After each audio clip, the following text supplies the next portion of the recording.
Peabody frequently says that we are anti-everything. Indeed, I am, anti-coal corporations, ripping off local communities, definitely anti-global warming, but I would say I am pro-St. Louis. I'm pro-local communities that have their own economies that they control. I'm pro-green jobs.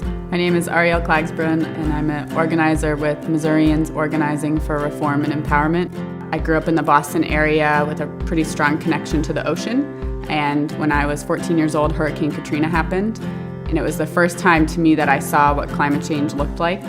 That's why I care about global warming. I work primarily on our campaign around Peabody Coal, the world's largest coal corporation that's headquartered here in the city of St. Louis. Right now we're working on a ballot initiative called Take Back St. Louis, which is around realigning the city's investment priorities away from fossil fuel corporations and into green, sustainable development for the city.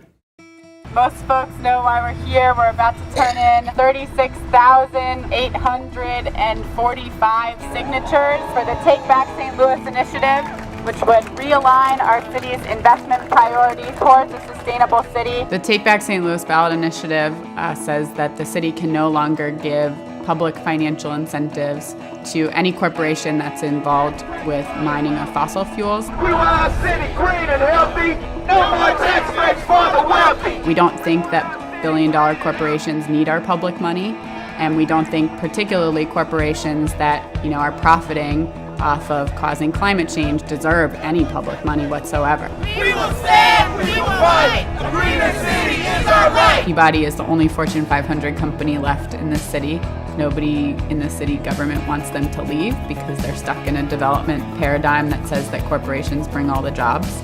The second piece of the initiative is that the city has to create a real sustainable energy plan that looks at opening up public money for renewable energy and sustainability initiatives, and looks at opening up all the city-owned vacant lots, which is about 10,000 parcels of empty land, to communities and to individuals that want to put in urban gardens or solar arrays or start weatherization programs to create green jobs in the city. It's been really exciting in the past 5 years to see direct action becoming a tactic that's more mainstream within the climate movement. It's been amazing to see people, thrown down wherever there's a new fight. And, I think that we also need to create fights.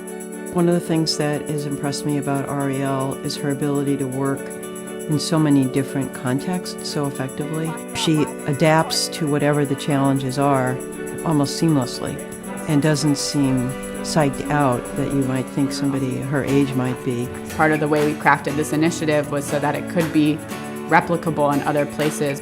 We want it to serve as a model for other communities to take, to adapt for their own needs, and then use on their own.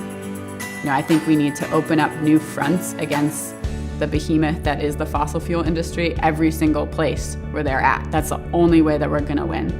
We have a real chance here to reinvent our economic system so that people aren't suffering in the way that they are now, and the world isn't burning.